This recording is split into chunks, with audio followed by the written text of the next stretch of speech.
Me llamo Karen Storm, tengo 37 años, y todo empezó 12 días antes de la boda de mi hermana. En el chat familiar, mi mamá escribió que no se permitirían niños menores de 16 años porque querían una celebración más seria y de pura familia. Casi al instante, mi hermana Allison respondió con un emoji de risa y dijo que mis hijos siempre hacían todo incómodo y que ni siquiera pertenecían a la familia de verdad, como si no fueran sangre. En segundos el chat se llenó de risas, tíos y tías reaccionando como si fuera un chiste.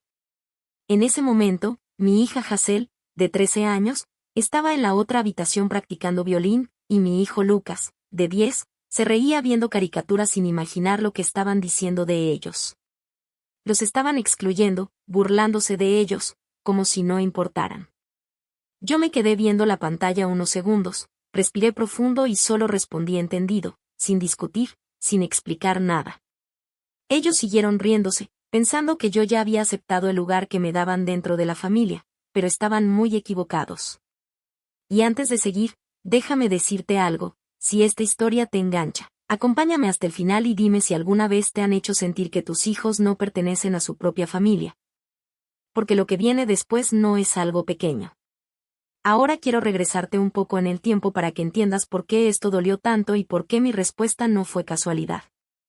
Durante 13 años, mis hijos nunca fueron realmente aceptados por la familia de mi mamá.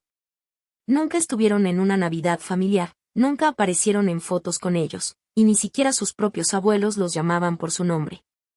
Para ellos eran la situación de Karen o simplemente los niños, como si no tuvieran identidad. Yo traté de convencerme de que era su forma de ser, que solo eran distantes, que no sabían cómo manejarlo, pero la verdad era otra.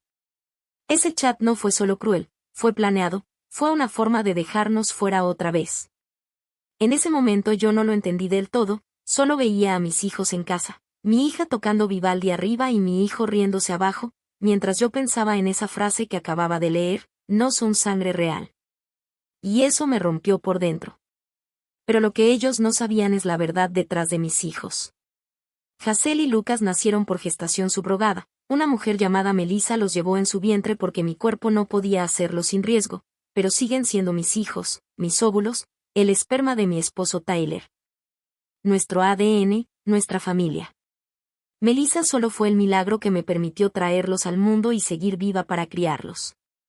Esa es la realidad, eso es ciencia, y aún así para ellos parecía no significar nada. Pero durante 13 años, mi mamá dejó que toda la familia creyera otra cosa completamente distinta. Nunca corrigió la idea de que mis hijos no son realmente míos, como si no fueran biológicamente míos. Como si, por haber nacido por gestación subrogada, fueran hijos de Melissa y no míos. Esa idea es incorrecta desde el punto de vista médico, pero mi mamá jamás la aclaró. Y lo sé porque yo misma lo intenté corregir muchas veces. En la Navidad de 2014, mi tío Dave me preguntó directo, entonces no son tus hijos biológicos, ¿verdad? Son de la madre subrogada. Yo respiré hondo y le expliqué todo con calma. Le dije cómo funcionaba la gestación subrogada, que se usaron mis óvulos, que la genética era mía. Pero mi mamá me interrumpió diciendo, son temas médicos complicados, Dave, mejor no entremos en detalles técnicos en la cena de Navidad. Y así, sin más, mi tío se quedó con la idea equivocada. Volvió a pasar en Acción de Gracias de 2015. Mi tía Linda comentó frente a varios familiares, a mí se me hace raro. Karen tuvo bebés, pero pues no realmente, ya saben. Mi mamá estaba ahí, escuchando, y no dijo nada. Entonces mi prima Janet preguntó, a ver, ¿son genéticamente de Karen o de la subrogada? Yo me acerqué otra vez y lo expliqué con toda claridad, mis óvulos, el esperma de Tyler, nuestro ADN, nuestros hijos. La genética es nuestra, la mujer que los llevó solo los dio a luz. Pero mi tía frunció el ceño y dijo, pero ella fue la que los tuvo. Y yo respondí, sí, pero eso no cambia la genética. Hazel tiene mi ADN. Lucas tiene mi ADN. Son mis hijos biológicos. Y aún así, mi mamá se rió ligeramente y dijo algo como, Karen es muy específica con los términos, es todo muy científico. Como si yo estuviera exagerando, como si no fuera importante. Esa noche lloré en los brazos de Tyler. Le dije, ella lo está haciendo a propósito. Está dejando que todos crean que mis hijos no son míos. Y él me preguntó por qué haría algo así. En ese momento no tenía la respuesta. Pero ahora sí. Y para entenderlo tengo que ir todavía más atrás, al 2011. Cuando una consejera genética llamada doctora Jennifer Cole me sentó en un consultorio pequeño que olía a desinfectante y me dio una noticia que me cambió la vida. Yo tenía 22 años. Me explicó que tenía el síndrome de Ehlers-Danlos tipo 4, un trastorno del tejido conectivo causado por una mutación en el gen COL3A1 que afecta vasos sanguíneos, órganos y la piel. Su voz era tranquila, pero seria, como la de alguien que sabe que lo que está diciendo te va a marcar para siempre. Me puso frente a un papel con estadísticas médicas y me dijo algo que nunca olvidé. Si yo intentaba embarazarme y llevar un embarazo, el riesgo de morir era del 12 al 25%. 1 de cada 4 o 1 de cada 8 casos. Rupturas arteriales, ruptura del útero, fallas de órganos. No eran riesgos raros, eran casos documentados. Y me lo dijo sin rodeos, no podía recomendarme que yo llevara un embarazo jamás. El cuarto se quedó en completo silencio después de lo que me dijo la doctora Cole. Si existen alternativas, continuó ella. La gestación subrogada, donde usan tus óvulos pero otra mujer lleva el embarazo. También la adopción. Pero tu propio embarazo sería una amenaza real para tu vida. ¿Entiendes lo que te estoy diciendo? Yo entendí perfectamente. Esa misma noche llamé a mis padres. Contestó mi papá primero. Le conté el diagnóstico, los riesgos, y lo que significaba para cualquier futuro que yo había imaginado. Después mi mamá tomó el teléfono. Hubo una pausa larga, y luego dijo, bueno, qué mala suerte. Pero ya verás cómo lo resuelves. Eso fue todo. Qué mala suerte. Y después de eso, no supe nada de ellos por 3 semanas. En 2012 conocí a Tyler.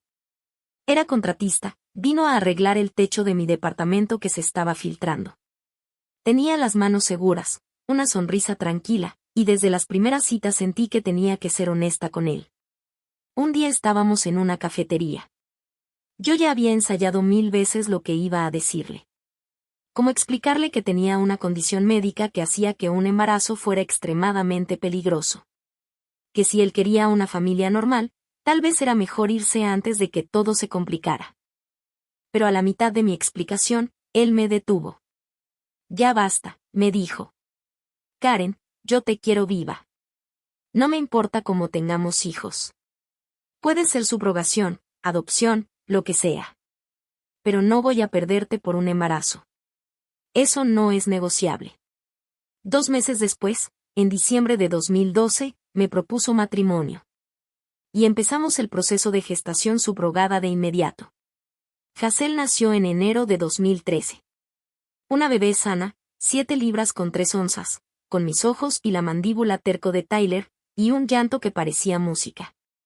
Melissa, la mujer que fue nuestra gestante, me la puso en brazos en el hospital y me sonrió. Es perfecta, dijo. Cuídala mucho. Te lo prometo, le respondí.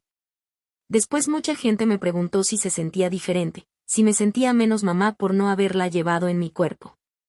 Y la respuesta siempre fue la misma, no. Hazel es mía. Desde el primer instante. Cada parte de ella, el color de sus ojos, su estructura ósea, sus rasgos, todo viene de mi genética. Melissa no me quitó nada, me ayudó a traerla al mundo cuando mi cuerpo no podía hacerlo sin poner mi vida en riesgo. Pero desde el momento en que se formó, Hazel ya era mi hija. Biológicamente. Genéticamente. Completa. Mis padres vinieron al hospital. Mi papá la cargó con cuidado, como suelen hacerlo los hombres de su generación cuando tienen miedo de que un bebé se les caiga. Mi mamá la miró en silencio un buen rato. Es hermosa, dijo al fin. Aunque. No terminó la frase. No hacía falta. Ese aunque se quedó flotando desde entonces. Y no empezó ahí. Empezó en pequeñas cosas.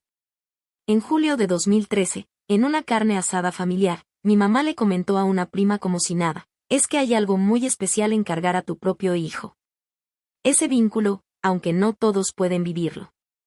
Yo estaba a unos 3 metros de distancia, cargando a Hazel de 5 meses, en el Día de Acción de Gracias de 2013.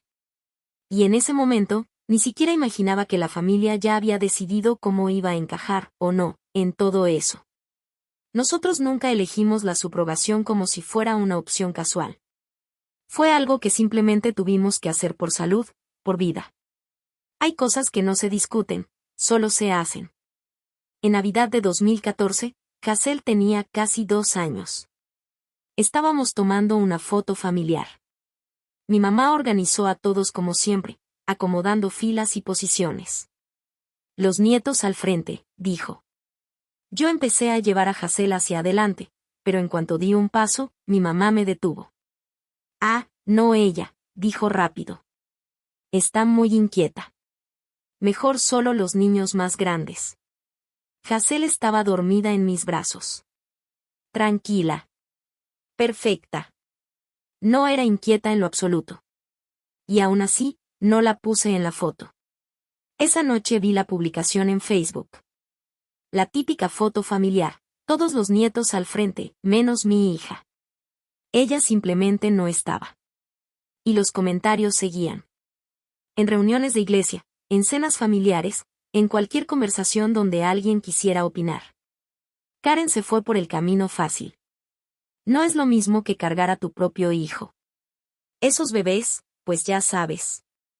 Y cuando alguien preguntaba, cuando querían entender la subrogación o si eran mis hijos de verdad, mi mamá siempre decía lo mismo: es complicado, mejor no entremos en detalles médicos. Para 2015, la historia ya estaba armada dentro de la familia. Mis hijos no eran vistos como realmente míos. Eran los hijos de la subrogada de Karen. Como si yo hubiera evitado la maternidad real.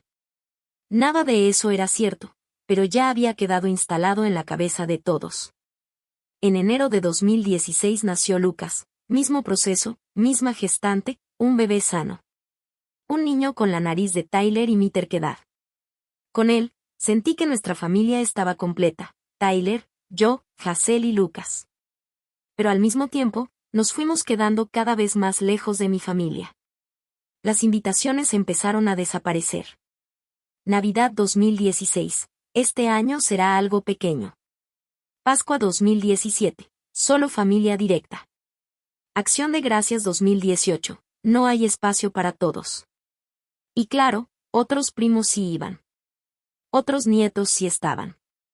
Solo los míos no. Cuando le preguntaba a mi mamá, siempre tenía una explicación lista: es que los niños hacen todo muy caótico. Queremos algo tranquilo. Es más fácil sin pequeños corriendo. Pero Lucas tenía 2 años. Hazel 5. No eran caos. Eran niños normales. Solo que eran mis hijos.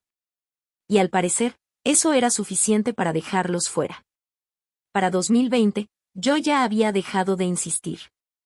Empezamos a pasar las fiestas en nuestra casa. Los papás de Tyler se volvieron los abuelos reales de mis hijos, presentes, cariñosos, constantes. Y nosotros creamos nuestras propias tradiciones, nuestra propia versión de familia. Me repetía que estaba bien, que era mejor así, que quizá la distancia hasta era sana. Y entonces llegó 2023. En una cena familiar a la que fui casi sin ganas, mi hermana Allison soltó una noticia: ella y Nathan se iban a casar en la primavera de 2026. Era una boda grande. Todos estaban invitados. Y Nathan y yo queremos empezar una familia justo después de la luna de miel, agregó mi hermana Allison, toda emocionada. Tenía 32 años, exitosa, enamorada, con toda la vida planeada. Ya tenemos nuestro plan familiar listo. 2 hijos, tal vez 3. Sentí algo frío instalarse en el pecho. Allison, le dije con cuidado, ¿alguna vez te han hecho prueba de síndrome de Ehlers-Danlos? Me miró sin entender. ¿Qué? No. ¿Y por qué me la harían? Porque yo lo tengo, y es hereditario. Hay un 50% de probabilidad de que compartas la misma mutación genética. Si piensas embarazarte, deberías. mi mamá me cortó en seco. Karen, deja de asustar a tu hermana. No la estoy asustando, respondí. Solo quiero que tenga toda la información médica antes de decidir. Allison está perfectamente bien, dijo ella firme. Nunca ha tenido síntomas. Esto no se trata de ella, se trata de que tú estás proyectando tus miedos. Allison se rió nerviosa. Karen siempre ha sido muy exagerada. Yo estoy sana, no necesito pruebas genéticas. Yo miré a mi mamá. Ella sostuvo mi mirada sin parpadear. Y algo en esa expresión, algo defensivo, casi como pánico, me dejó una sensación rara. Como si hubiera algo más detrás. Pero no insistí. En ese momento. Debía hacerlo. Mi papá murió el 15 de diciembre de 2025. Cáncer de páncreas en etapa 4. Lo diagnosticaron en junio de 2024 y todo fue muy rápido, muy brutal. Fui al hospital un día antes de que muriera. Ya casi no estaba consciente. Su cuerpo estaba destruido por la enfermedad y la morfina. Mi mamá estaba sentada a su lado, tomándole la mano. Me quedé una hora. Mi papá nunca despertó. Cuando me fui, mi mamá me acompañó hasta el elevador. Hay muchas cosas que arreglar, me dijo. Sus papeles, su oficina, ¿puedes ayudarme a ordenar todo? Allison está muy abrumada y yo todavía no puedo con eso. Claro, le respondí. 2 semanas después, el 28 de diciembre, estaba con Tyler en la oficina de mi papá. Había cajas con declaraciones de impuestos viejas, documentos de ingeniería de décadas, libros que ni siquiera había abierto. Toda una vida reducida a archivos y estantes polvosos. Empieza con los libros, me dijo Tyler. Yo me encargo del escritorio. Fui sacando libros uno por uno. Mi papá era ingeniero, muy metódico, todo tenía su lugar. Justo por eso noté algo extraño. Una parte de la pared detrás del librero no estaba bien alineada. Pasé los dedos por el borde, sentí una rendija. Empujé. Un panel pequeño se abrió. Detrás había una caja fuerte. Tyler, le dije. Mira esto. Se acercó. ¿Tu mamá te dijo algo de esto? No. ¿Sabes la combinación? Probé primero el cumpleaños de mi papá. Nada. El de mi mamá. Nada. Y casi sin pensarlo, probé el mío. 08-15-1988. El día que nací. El cumpleaños que mi papá nunca recordaba sin que mi mamá se lo dijera. La caja fuerte se abrió con un clic seco. Adentro había un folder de Manila, con una etiqueta escrita a mano por mi papá, Allison, médico, confidencial, 2013. Se me empezaron a temblar las manos cuando lo saqué. La primera hoja eran resultados de pruebas genéticas. Paciente, Allison Mary Storm. Fecha, 22 de junio de 2013. Prueba, secuenciación del gen COL3A1. Resultado, positivo para variante patogénica. Me quedé sin aire. Lo leí otra vez. Positivo. La misma mutación que yo tenía. El mismo gen. La misma condición que hacía que un embarazo pudiera ser una sentencia de muerte. Allison había sido evaluada. En junio de 2013. 5 meses después de que naciera Hazel. Mis papás lo sabían. Pasé las hojas con las manos temblando. Había cartas del Dr. Andrew Stevens, de un centro de genética. Recordatorios de citas. Solicitudes de seguimiento. Todo fechado en el verano de 2013. Ninguna respondida. Estimado señor y señora Storm, intentamos comunicarnos con ustedes por los resultados de Allison. Es urgente que Allison hable con un consejero genético. El ERSA-Los tipo 4 implica riesgos reproductivos graves. Debe evitar el embarazo sin supervisión especializada. Y ellos nunca contestaron. Nunca hicieron la cita. Nunca le dijeron a Allison. Al final del folder había una nota escrita a mano por mi papá, de junio de 2013. No podemos decírselo. Le destruiría su futuro. Karen ya hizo su sacrificio. A Allison hay que protegerla diferente. Nadie puede saber. Y menos Karen. Se lo diría de inmediato. Me dejé caer en la silla del escritorio. Tyler estaba leyendo por encima de mi hombro. No, puede ser, susurró. Si pudieron, dije yo, con la voz como si no fuera mía. La probaron justo después de que nació Hazel. Tuvieron los resultados. Y nunca le dijeron nada. ¿Por qué harían eso?, preguntó Tyler. Yo seguí revisando el folder. Había correos impresos entre mi mamá y mi papá, de 2013 a 2015. Agosto de 2013, mi mamá escribía. Larry, hicimos lo correcto. Karen ya tomó su camino. Allison merece otro futuro. No podemos cargarla con esto ahora. Tiene 19 años, tiene toda la vida por delante. Se lo diremos cuando sea el momento adecuado. Noviembre de 2013, mi papá respondía. ¿Y si intenta embarazarse antes de que se lo digamos? Mi mamá contestaba. No lo hará. Está enfocada en la escuela. Tenemos tiempo. Y así seguía. Año tras año. El momento adecuado siempre era después. Después de graduarse. Después de conseguir trabajo. Después de encontrar pareja. Después de la siguiente etapa. Y entonces encontré un correo de mi mamá, fechado en agosto de 2025, 4 meses antes de que mi papá muriera. Allison dice que quiere embarazarse justo después de la boda. Tenemos que decírselo antes de eso. La respuesta de mi papá decía, se lo voy a decir después de la boda. No quiero arruinarle su felicidad. Ella está muy contenta. Y luego murió en diciembre, 4 meses antes de la boda, sin decirle nada. Y mi mamá, la misma que escribió ese correo, la que sabía que Allison quería embarazarse, tampoco dijo una sola palabra. Pero todavía había un último documento en el folder, un sobre dirigido a Allison, sin sellar. Dentro había una carta escrita a mano por mi papá, fechada en julio de 2024, 6 meses antes de su muerte. Cuando la abrí, empecé a leer. Mi querida Allison, necesito confesarte algo que he ocultado por 11 años. Tienes la misma condición genética que Karen, síndrome de Ehlers-Danlos tipo 4. Te hicimos pruebas en junio de 2013, cuando tenías 19 años. Saliste positiva. Tu mamá y yo recibimos los resultados y decidimos no decírtelo. Decía que se habían convencido de que le estaban protegiendo, que era muy joven, que todavía había tiempo, que se lo dirían cuando quisiera tener hijos.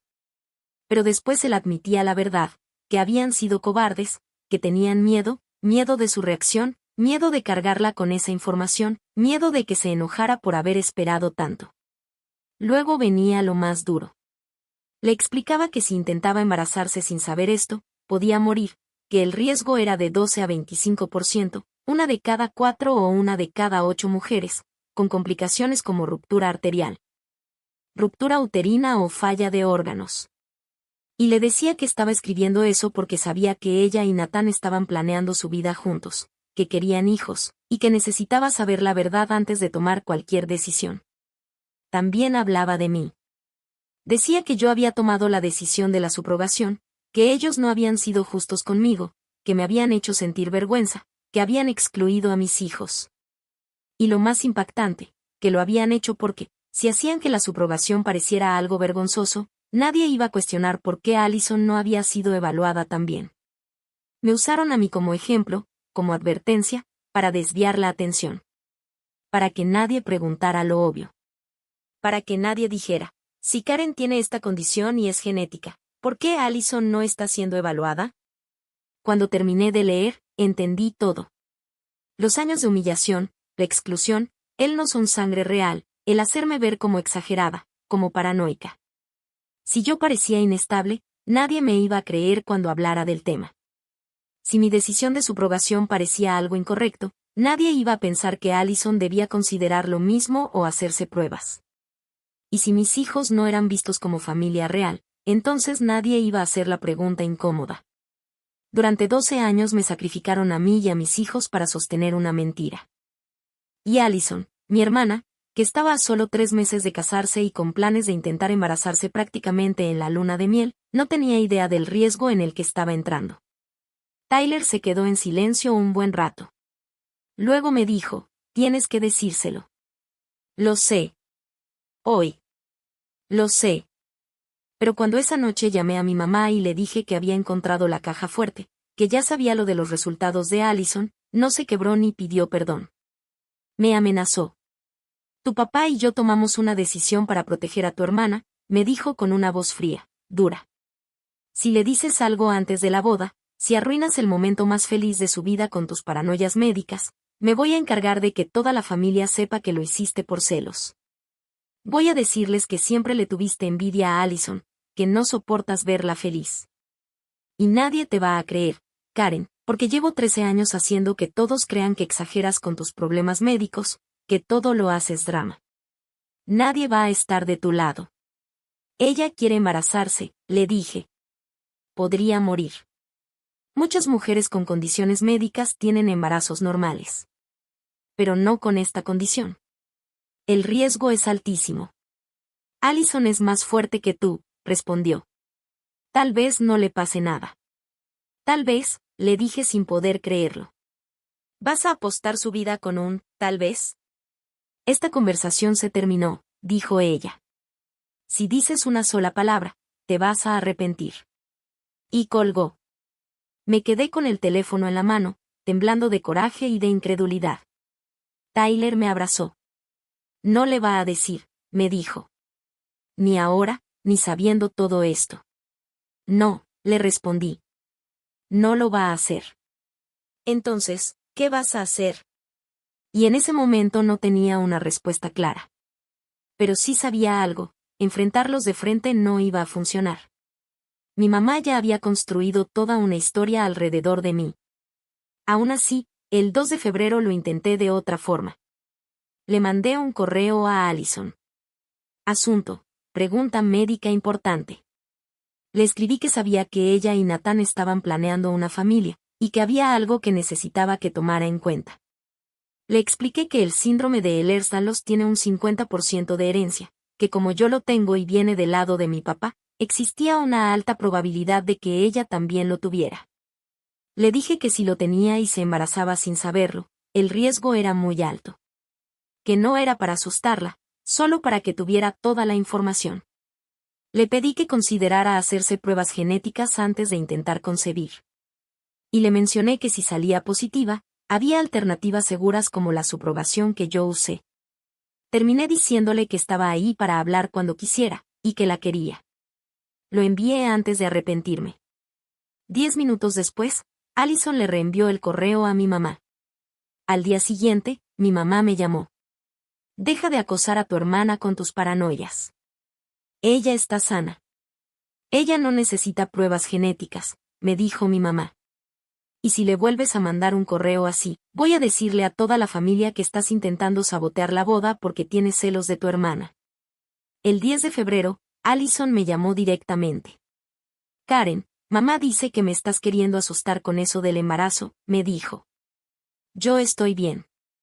Nunca he tenido ningún síntoma de nada, ¿puedes dejarme en paz con tu ansiedad médica? Quiero disfrutar mi compromiso. Allison, no te estoy tratando de asustar, le respondí. Solo quiero que estés segura. Gracias, dijo en un tono que claramente no era de agradecimiento. Pero estoy bien. Mejor hablemos de la boda, ¿sí? Y colgó. El 1 de marzo lo intenté una vez más, en un brunch con las damas de honor, frente a otras personas, pensando que si había testigos mi mamá no haría algo peor. Volví a mencionar lo del asesoramiento genético, con calma, con cuidado. Pero ella me cortó en seco. Karen, ya basta. Esto es una celebración de boda, no una conferencia médica. Por favor, deja de hacer todo sobre tu ansiedad de salud. Las demás chicas se quedaron incómodas.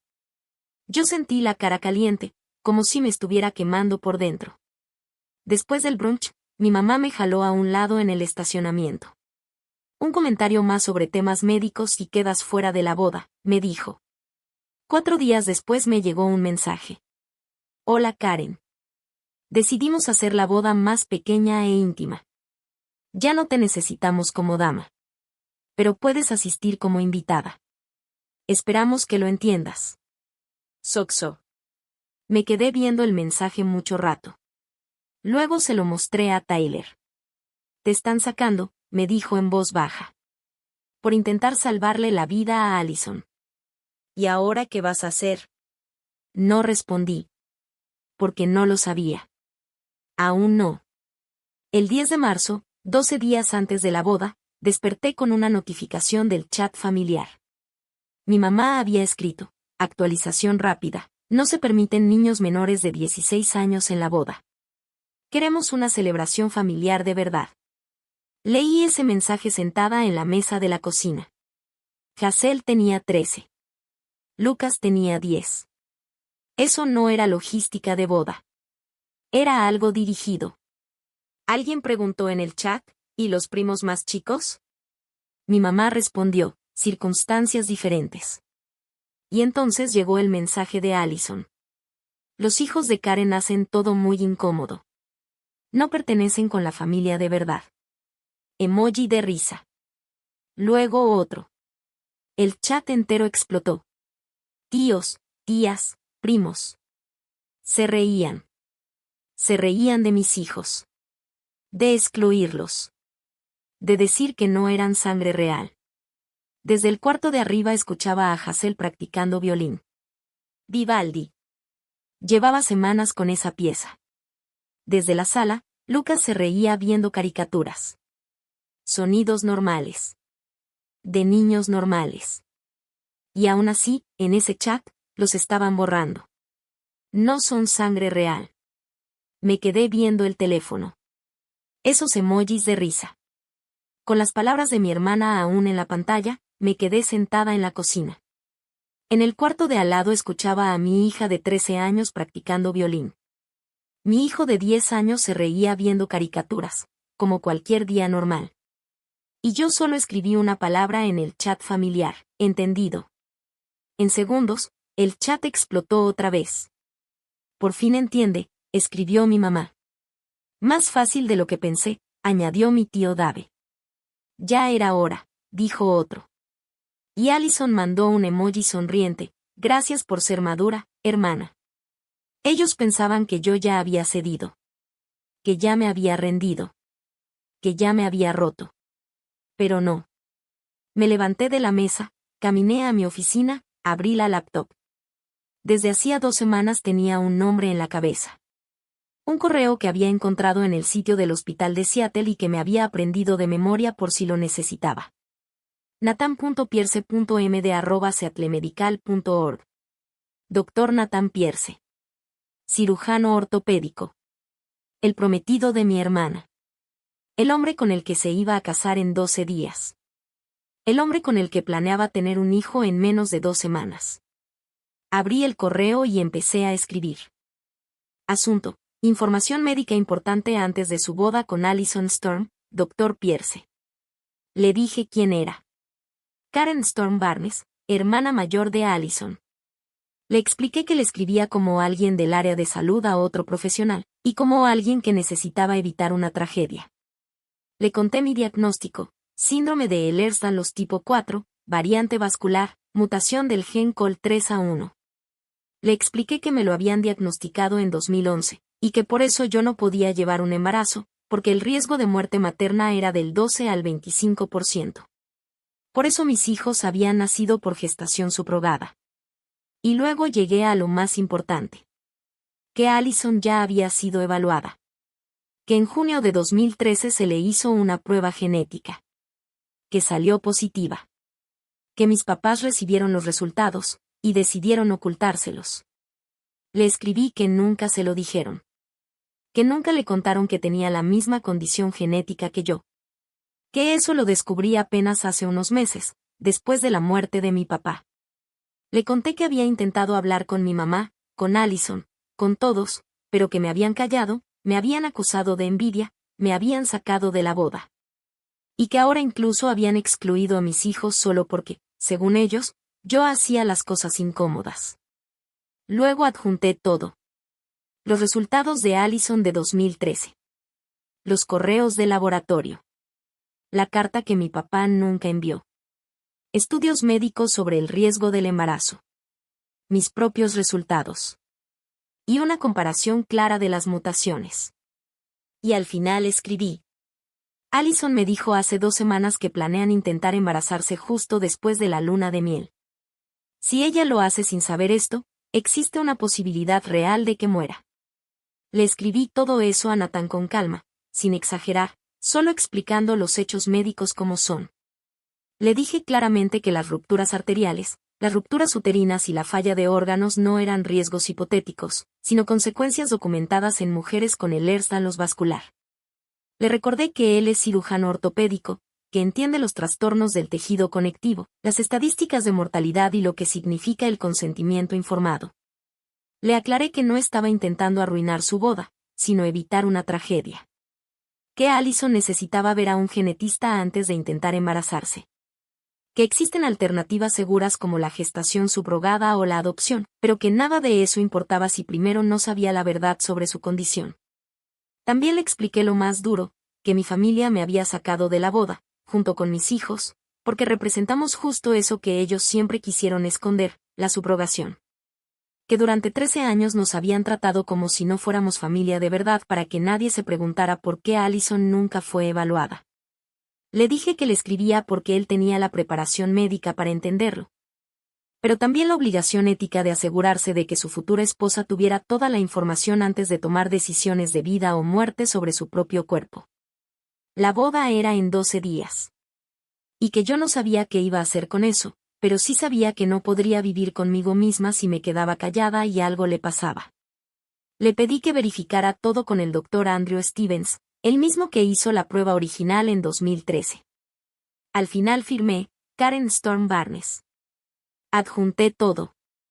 Los 6 documentos. Resultados, correos, la carta de mi papá, estudios médicos, comparaciones genéticas. Mi cursor se quedó unos segundos sobre enviar. En el chat familiar seguían riéndose. Celebrando que yo por fin había entendido mi lugar. Yo solo pensaba en mi hija arriba practicando violín, en mi hijo riéndose en la sala, en los 13 años en que los habían llamado no sangre real. Pensaba en la voz de mi mamá diciéndome que me iba a arrepentir si hablaba. Y en Allison, planeando embarazarse sin saber que su vida estaba en riesgo. Porque mis papás preferían verla morir antes que admitir que habían mentido. Respiré hondo y presioné enviar.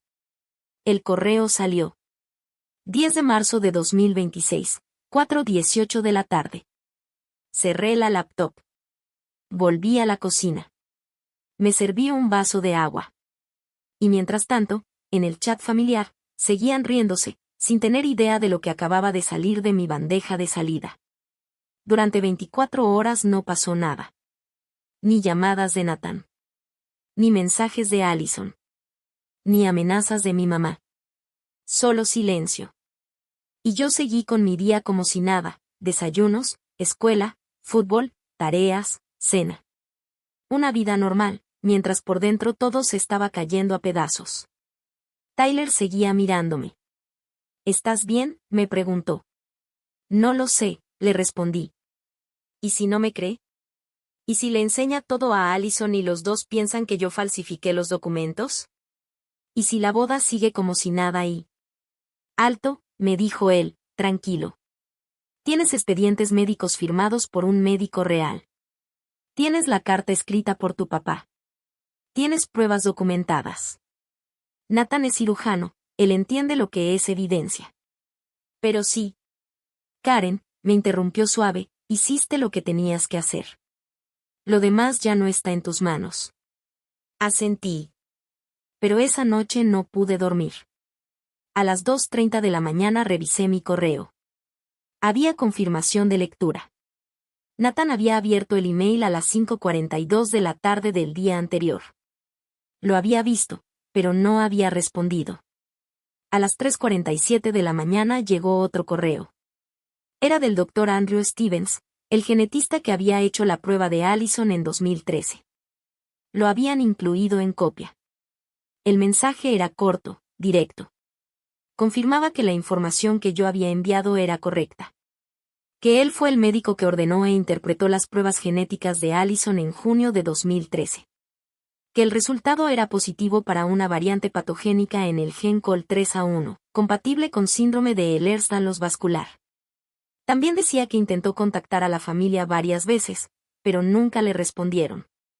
Que si Allison planeaba embarazarse sin saber esto, recomendaba de inmediato asesoría con medicina materno-fetal. Y que los riesgos eran graves y bien documentados. Incluso dejó su número directo. Verificación independiente. Del médico original. Prueba externa de que yo no estaba inventando nada. Me senté en el baño con el teléfono en la mano y me puse a llorar en silencio para no despertar a Tyler ni a los niños. Por primera vez, alguien más estaba confirmando la verdad. A las 7:15 de la mañana sonó mi teléfono. Prefijo de Seattle. Número desconocido. Lo miré sonar 3 veces antes de contestar. Bueno. Karen, soy Nathan Pierce, el prometido de Allison. ¿Tienes unos minutos para hablar? Su voz era calmada. Profesional. Sin enojo. No podía descifrarlo. Sí, respondí. Claro. Te llamo por el correo que enviaste ayer. He pasado las últimas 24 horas revisando todo lo que adjuntaste. También hablé con el Dr. Stevens, quien confirmó que los resultados son auténticos. Hizo una pausa. Consulté a un especialista en medicina materno-fetal y revisé literatura médica sobre el Ehlers-Danlos vascular y embarazo. Yo solo escuchaba, sin respirar bien. Necesito hacerte algunas preguntas, continuó. Y necesito que me respondas con total honestidad. Tragué saliva. ¿Allison sabe que le hicieron la prueba? No. ¿Sabe los resultados? No. ¿Tus papás se lo dijeron alguna vez? No. ¿Intentaste decírselo? Sí, varias veces, respondí. El 15 de enero confronté a mi mamá. Me amenazó. El 2 de febrero le mandé un correo directo a Allison. Mi mamá lo interceptó y me llamó paranoica. El 10 de febrero Allison lo desestimó. El 1 de marzo lo intenté otra vez en el brunch de las damas de honor. Me sacaron de la boda. Y el 10 de marzo prohibieron a mis hijos asistir. Ahí fue cuando te escribí a ti. Hubo un silencio. Yo podía escuchar a Nathan teclear. Entonces intentaste 4 veces antes de contactarme, dijo al fin. Sí. ¿Y tu mamá sabe que Allison tiene esta condición? Sí. Ella y mi papá lo saben desde 2013. Otro silencio largo. 12 años, murmuró él. Han sabido por 12 años que Allison tiene una condición reproductiva grave, y nunca se lo dijeron. Sí. Se hizo otra pausa. Necesito preguntarte algo, dijo Nathan, más cuidadoso. Tengo que hacerlo. ¿Hay alguna posibilidad de que estos documentos no sean reales? Que esto sea un conflicto familiar y alguien haya. Llame al Dr. Stevens, lo interrumpí. Te dejé sus datos. También al laboratorio LabCorp de Seattle. Pide la confirmación con su fecha de nacimiento y su número de seguro social. Necesita su permiso, pero el registro existe. También habla con mi consejera genética, la doctora Jennifer Cole. Y revisa los estudios sobre el Ehlers-Danlos vascular. Te adjunté artículos revisados por expertos. Hice una pausa. No quiero que me creas a mí, Nathan. Quiero que lo verifiques. Porque cuando hables con Allison, ella va a pensar que estoy mintiendo. Va a pensar que falsifiqué todo por celos. Y tú necesitas poder decirle, no, ya lo verifiqué todo. Tu hermana está diciendo la verdad. Silencio otra vez. Ya hablé con el Dr. Stevens esta mañana, dijo él por fin. Confirmó todo. Y revisé la literatura médica. Respiró hondo. Karen, el riesgo es catastrófico. 12 a 25% de mortalidad materna. Esto no es un riesgo controlable. Es como jugar ruleta rusa. Sentí cómo se me aflojaba el cuerpo. Tuve que sentarme. Por eso usé una madre subrogada, dije en voz baja. Y eso es lo que Allison tendría que hacer si quiere hijos biológicos, respondió él. Subrogación, no embarazo. Sí. Necesito hablar con ella hoy, dijo Nathan. Antes de que escuche esto por otra persona. Ya tengo todos los documentos. El doctor Stevens está disponible para hablar con ella por teléfono. Y ya agendé una cita urgente con un genetista para mañana a las 9. Nathan. La boda del 22 de marzo no va a suceder. Cerré los ojos. Lo siento, dije. No te disculpes, respondió firme. Allison puede estar enojada contigo.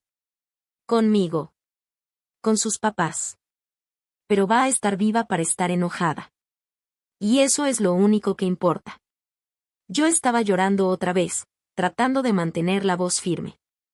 Gracias por creerme, le dije. Gracias a ti por tener el valor de mandar ese correo, respondió Nathan. Sé lo que te costó. Tu familia ya te había dejado fuera de todo. Sabías que esto iba a empeorar las cosas, pero aún así lo hiciste para salvar la vida de tu hermana. Eso no es poca cosa. Era lo único que podía hacer. Hubo una pausa. Una cosa más, dijo Nathan. Tu mamá, cuando Allison se entere, va a llamarla. Y tu mamá va a intentar cambiar la historia. ¿Tienes algún consejo de cómo debería manejar eso? Pensé en su voz. En todas las amenazas. En cómo durante años había distorsionado todo. Va a decir que estoy mintiendo, le respondí. Va a decir que fabriqué los documentos. Que estoy celosa. Que siempre he querido sabotear a Allison. Va a llorar, se va a hacer la víctima. Va a decir que solo la estaba protegiendo del miedo. Va a minimizar el riesgo. Va a decir que Allison es más fuerte que yo y que probablemente no le pase nada. Hice una pausa. No le creas nada de eso. Quédate con los hechos médicos. Con la confirmación del doctor Stevens. Con la literatura científica. No dejes que lo vuelva emocional. Entendido, dijo Nathan. Soy cirujano. Yo trabajo con evidencia. Tu mamá no puede pelear contra expedientes médicos. Bien. Te voy a llamar después de hablar con Allison. Esto se va a poner muy complicado. Lo sé, le dije. Pero es lo correcto. Tú lo sabes, ¿verdad? Se me quebró la voz. Eso espero. Lo es, dijo el firme. Te lo prometo. Y colgó. Me senté en el piso del baño y lloré hasta que Tyler me encontró. Se sentó conmigo y me abrazó mientras yo temblaba. Él te creyó, me dijo. Te creyó de verdad. Sí. Va a decírselo a ella. Hoy. Sí. Va a estar bien. Quise creerle. De verdad lo intenté. Nathan llamó a Allison a las 8:30 de la noche. Yo no estuve ahí.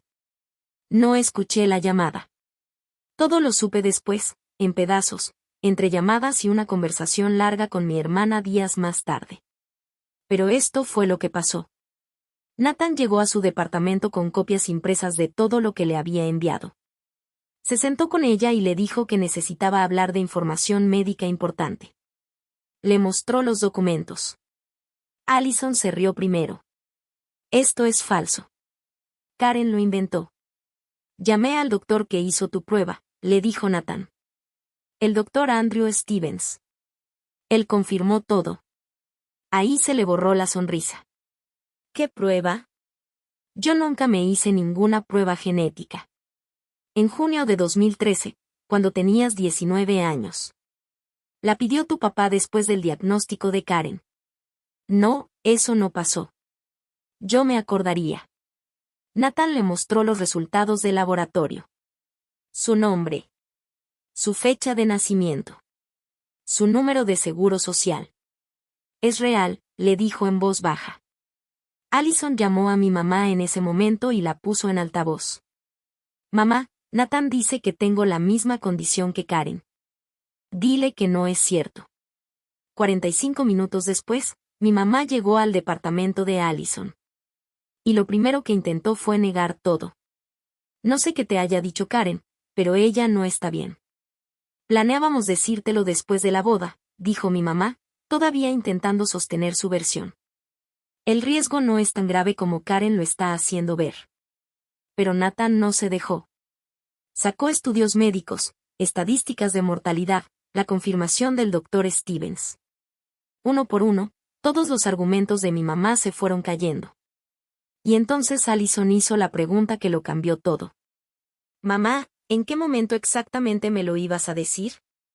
Hubo un silencio pesado. La boda es en 11 días. La luna de miel en 2 semanas. Ya estoy tomando ácido fólico. Ya estamos listos para intentar un bebé el próximo mes. ¿Cuándo? ¿Cuándo me lo ibas a decir? Nadie respondió. Han pasado 3 meses desde que murió papá, siguió Allison, con la voz quebrada. En agosto tú misma escribiste que había que decírmelo antes de la boda.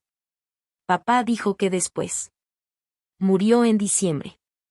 Estamos en marzo, ¿cuándo, mamá? Silencio otra vez. ¿Me lo ibas a ocultar hasta que quedara embarazada sin saber? Preguntó. ¿Me ibas a dejar morir?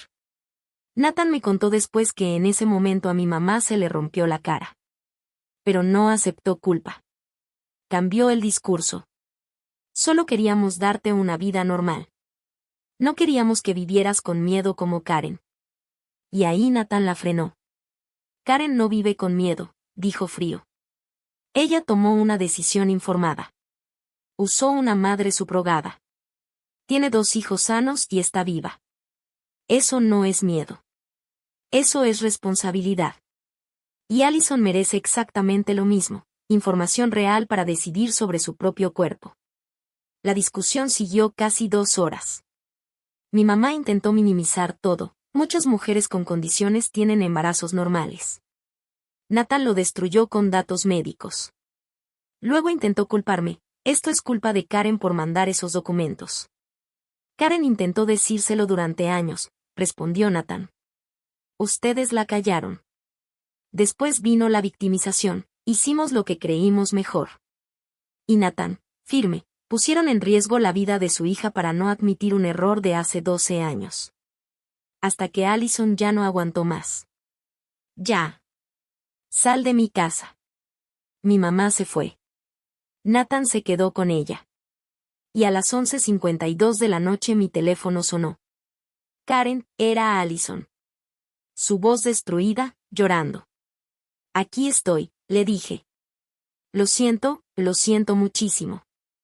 No, no tienes que pedir perdón, dijo entre sollozos. Yo no te creí. Me burlé de tus hijos. Les dije que eran raros. Que no eran sangre real. Dios. Karen, perdóname. Allison. Ellos lo sabían, dijo. Mamá y papá lo sabían desde hace 12 años, y aún así me dejaron planear un embarazo. Se le quebró la voz. Me habrían dejado morir, antes de admitir que mintieron. Lo sé, le dije. Tú intentaste advertirme y no te escuché. No sabías. Debí escucharte, lloraba. Tú estabas tratando de salvarme la vida y yo te llamé paranoica, y tus hijos. Hazel y Lucas, yo fui horrible con ellos. Se quedó sin aire un segundo. Son mis sobrinos, dijo. Son familia, familia de verdad. Y yo los traté como si no importaran. Hubo un silencio. Te van a perdonar, le dije. Los niños perdonan más fácil de lo que uno cree. Después de eso, Allison respiró hondo. ¿Puedo verte?, me preguntó. ¿Mañana? Necesito preguntarte muchas cosas.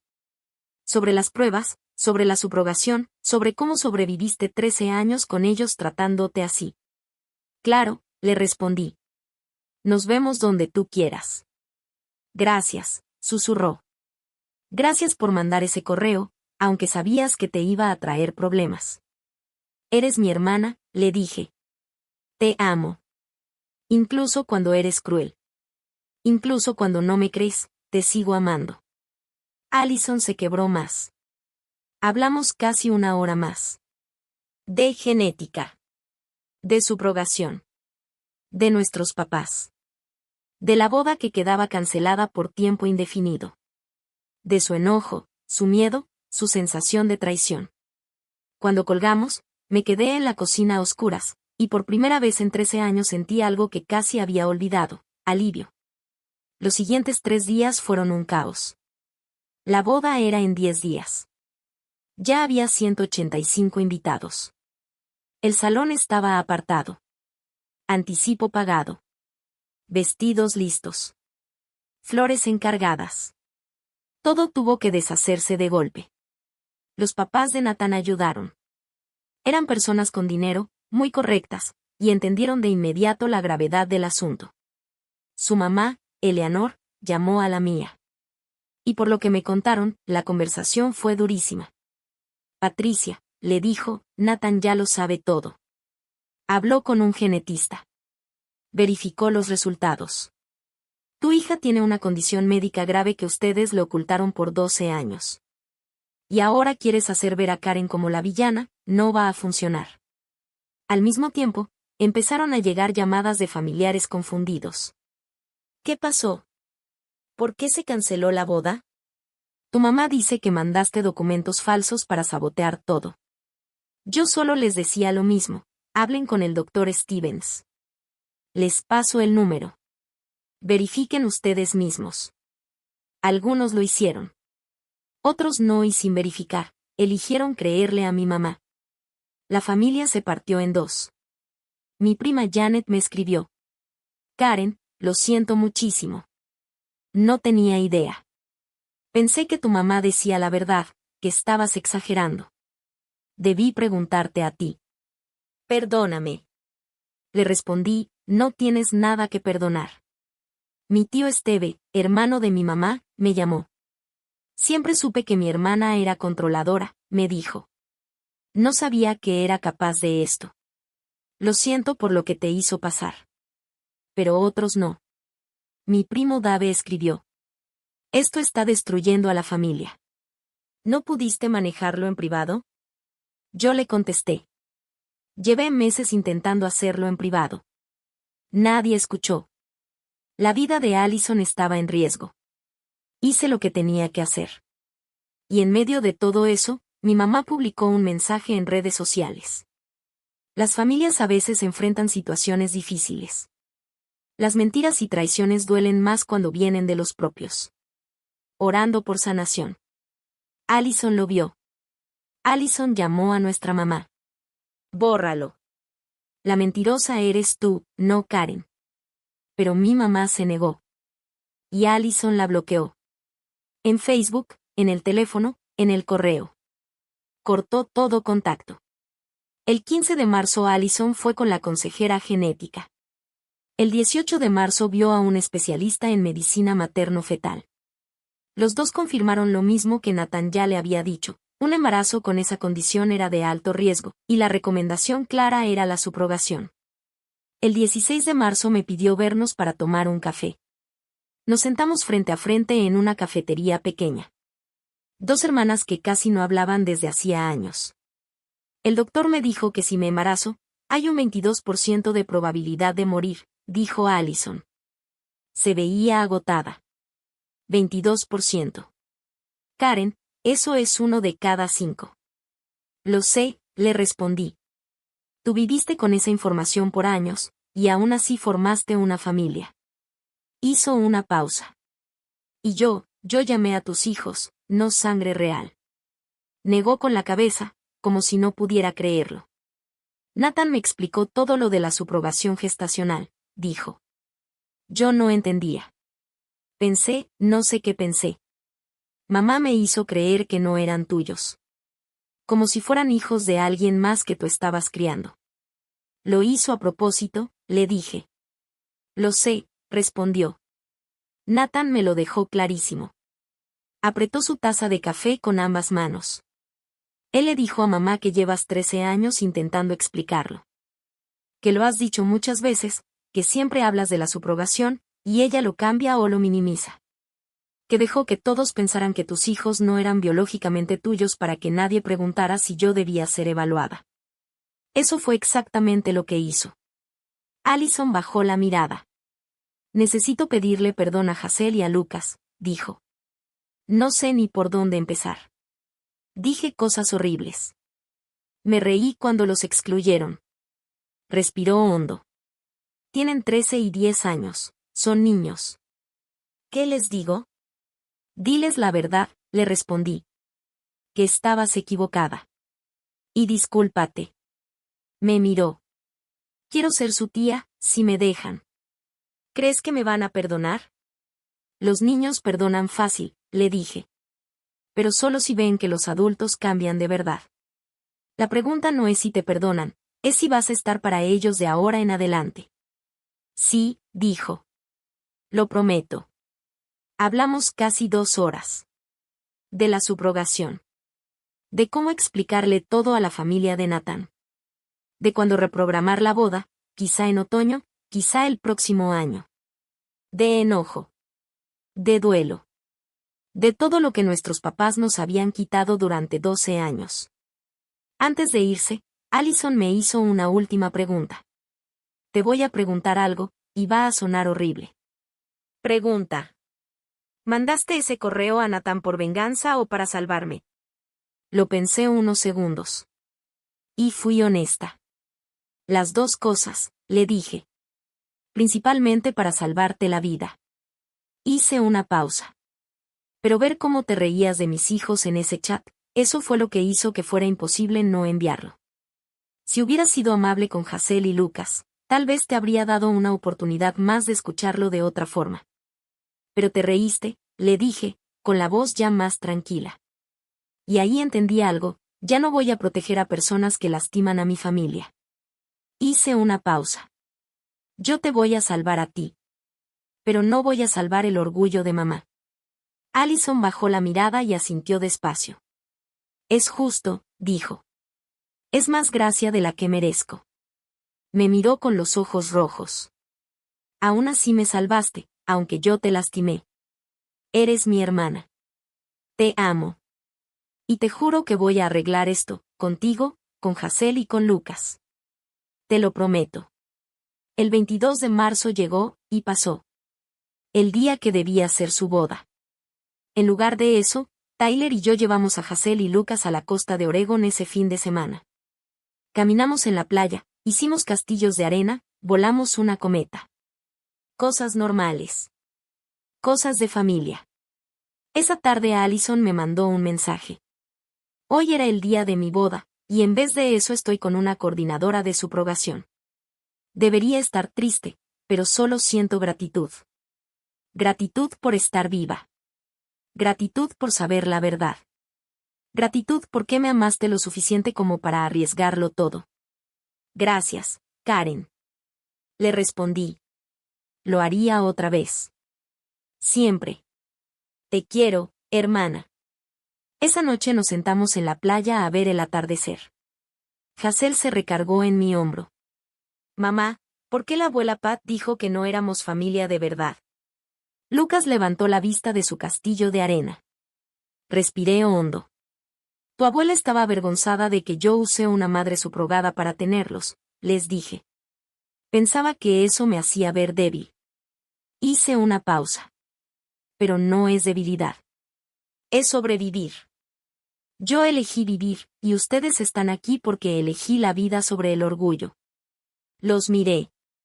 Y no son menos míos, por eso. Son mis hijos. Mi ADN es el de ustedes. La subrogación solo hizo posible que pudieran llegar sanos. Hazel frunció el ceño. ¿Pero por qué quería decir que no éramos tuyos? Porque estaba escondiendo un secreto sobre tu tía Allison, respondí. Y necesitaba que mi decisión se viera mal para que nadie hiciera preguntas. Lucas hizo una mueca. ¡Qué mala onda! Sí, dije. Fue muy injusto. ¿Vamos a volver a ver a la abuela Pat?, preguntó Hazel. No lo sé, tal vez no. Eso es triste, dijo ella. Sí, le respondí. Pero hay personas que no pueden aceptar cuando se equivocan. Y yo no voy a permitir que alguien que los lastima siga en nuestras vidas, aunque sea familia. Hazel me abrazó. «Qué bueno que eres mi mamá», dijo. «Aunque la abuela no lo entienda, tú sí eres mi mamá de verdad». La abracé fuerte. Tyler nos rodeó con el brazo a los tres. El sol cayó sobre el Pacífico. Y por primera vez en mucho tiempo, mi familia estaba en paz. A principios de abril, Allison empezó el proceso de subrogación. Me pidió ayuda, contactos, consejos. Se los di todos. Nos vimos 2 veces ese mes. Poco a poco, empezamos a reconstruir lo que 13 años de mentiras habían destruido. Nathan se unió una vez. Me dio las gracias otra vez. «Nos diste el regalo de la verdad», me dijo. «Y con la verdad, se puede con todo». No podíamos seguir con tantas mentiras. A mediados de abril, Allison me preguntó si podía conocer a Hazel y a Lucas. Nos vimos en una heladería. Allison estaba nerviosa. Yo estaba tranquila, tratando de apoyar. Los niños, curiosos pero con cuidado. «Antes de hablar de cosas bonitas», dijo Allison, «necesito decirles algo importante. Les debo una disculpa». Respiró hondo. «Dije cosas muy hirientes de ustedes en un mensaje. Dije que no eran sangre real y que no pertenecían a mi boda. Eso estuvo mal». Los miró a los dos. «Ustedes son mi familia de verdad. Son mis sobrinos. Y lo siento muchísimo por no haberlos tratado así». Hazel, con sus 13 años y esa madurez que a veces me sorprende, dijo. Mamá nos enseñó el mensaje, el de los emojis riéndose. Allison cerró los ojos un segundo. «Lo sé, y lo siento mucho». Lucas, más directo, preguntó. «¿Por qué pensaste que no éramos familia? Si nos parecemos a mamá». Allison lo miró con calma. No entendía bien cómo funciona la subrogación. Pensaba que como otra mujer me llevó en su cuerpo, entonces ustedes no eran hijos biológicos de tu mamá. Hizo una pausa. Pero estaba equivocada. Esa mujer fue como un ángel que ayudó. Pero ustedes siempre fueron hijos de su mamá. Biológicamente. Y yo debí preguntar, no asumir. ¿Tú también vas a usar subrogación?, preguntó Hazel. Sí, respondió Allison. Tengo la misma condición que tu mamá. Entonces tus hijos van a ser como nosotros, preguntó Lucas. Exactamente como ustedes, dijo ella sonriendo apenas. Y espero que sean la mitad de increíbles. Hazel sonrió poquito. Bueno, está cool supongo. Lucas se encogió de hombros. ¿Puedes ir a mi partido de soccer el sábado? Me encantaría, dijo Allison. Ok. Somos el equipo azul. Así de simple. Los niños perdonan. Después del helado, mientras regresábamos a los autos, Hazel me dijo. Me cae mejor la tía Allison ahora. Si se disculpó de verdad. Sí, le respondí. La gente puede cambiar cuando entiende la verdad. A finales de marzo, mi mamá mandó un solo correo. Karen, no sé qué creíste lograr enviando esos documentos a Nathan. Arruinaste la boda de tu hermana. Dividiste a la familia. Siempre has estado celosa de Allison. De su belleza, su éxito. Ahora arruinaste el día más feliz de su vida. Espero estés satisfecha. Siempre has querido atención. Pero esto va a tener consecuencias. Esta familia no se va a recuperar, y es tu culpa. Lo leí una vez. Y lo borré. Tyler me preguntó. ¿No vas a responder? No, le dije. Ella no está lista para la verdad. Tal vez nunca lo esté. Pero ya no es mi problema. ¿De verdad ya terminaste con eso? Después de 13 años intentando ganarme su aprobación, sí. Ya terminé. Y lo decía en serio. Para finales de abril, todo había cambiado. Allison y Nathan reprogramaron la boda para octubre. Pequeña, íntima, solo familia cercana. Quiero que Hazel sea dama joven, me dijo Allison. Y Lucas portador de anillos, si quieren. Les va a encantar, les dije. Se lo merecen. Son familia, familia de verdad. Mi mamá intentó contactar a Allison un par de veces más. Allison no respondió. Con el tiempo, dejó de insistir. Algunos familiares me pidieron perdón. Otros no. Algunos cortaron relación con mi mamá. Otros prefirieron quedarse neutrales. El árbol familiar se partió en varios lados, pero yo entendí algo importante. Un árbol roto todavía es mejor que uno envenenado. Una noche de principios de mayo cenamos en casa. Tyler cocinó, Hazel puso la mesa, Lucas ayudó como pudo. Yo me quedé parada en la puerta de la cocina viéndolos. Mi familia. Hecha con verdad, con decisiones, con amor. Hazel me vio y sonrió. ¿Qué? Nada, solo estaba pensando. ¿En qué? En lo afortunada que soy. Lucas puso los ojos en blanco, como buen niño de 10 años. Ya estás siendo dramática otra vez, mamá. Me lo permito, le dije. Después de cenar, cuando los platos ya estaban lavados y los niños subieron a hacer tarea, Tyler y yo nos quedamos en el sillón. ¿Estás bien?, me preguntó. Sí, estoy bien. ¿Sin arrepentirte del correo? Ninguno. Allison está viva. Mis hijos saben que son amados. Hay paz. Es todo lo que yo quería. Me dio un beso en la frente. Miré alrededor de la sala. La foto de los 4 en la pared. El trofeo de ciencias de Hazel en la repisa. La medalla de soccer de Lucas en el refrigerador. La vida que construimos cuando otros intentaron destruirla.